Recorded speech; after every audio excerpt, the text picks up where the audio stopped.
प्रधानमंत्री मोदी को लोकप्रियता ग्राफ दिन को दिन बढ़ा लगुच। मोदी केवल भारत नुहे विदेश भी लोकप्रियता अच्छी। आज आम आपण को पर्सनल लाइफ विषय किसी कहवाक जाऊँ।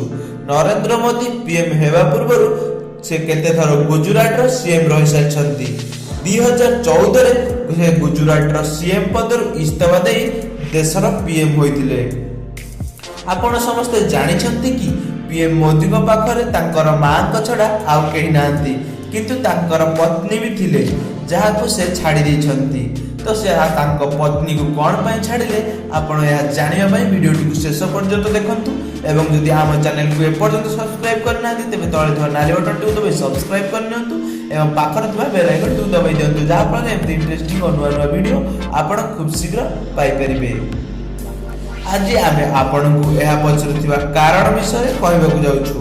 17 वर्ष बयस रे विवाह बंधन रे बांधी हो जाइतिले नरेंद्र मोदी।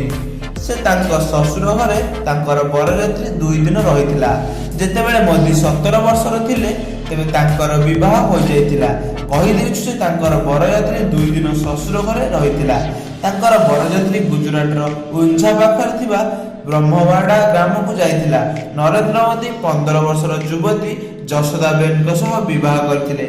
बाहागर पर से जशोदाबेन को नहीं घर को आसिथिले, किंतु बाहागर पर मोदी घरे मन लागिला नहीं। जे कारण से निजर परिवार को बढ़ाइबा को चिंता करले नहीं। कहबाक गले मोदी केवल देश संबंधित मुद्दा उपर रुचि थिला। कुहा जाए कि मोदी विवाह करबा को चाहू नथिले, किंतु परिवार चापरे से विवाह करथिले। एहा परे राष्ट्रीय स्वयंसेवक संघ सह तांकर देखा हला। कहि देछु जे संघर अनुशासन, देश प्रति प्रेमर भावना, सेवा भाव और वसुदैव कुटुंबकम संदेश ही मोदी को आगक बढ़िबारे सहायता करथिला। एमितिरे से निजर घर परिवार को मध्य त्याग करथिले। नरेंद्र मोदी सही समय बयस मात्र 20 वर्ष थिला। से निजर गृहस्थ जीवन त्याग कर देशर सेवा पाई समर्पित हेबा पाई संघर संस्था बाछिले। एहा पर से बीजेपी रे कर्मकर्ता रे शामिल होई गेले। एहा पर केबे भी मोदी पछक बुली देखि नांती। जेतेबेले मोदी निजर पत्नी को छाड़ी चली गले तेबे से अल्प दुख हेले। एहा पर जशोदाबेन स्कूल रे पढ़ाई निजर जीवन यापन करिले, जहां पर से मोदी को केबे भी मने पकाइले नहीं। जशोदाबेन जेतेबेले भी मोदी कारनामा टीवी रे देखते तेबे से बहुत खुशी होती।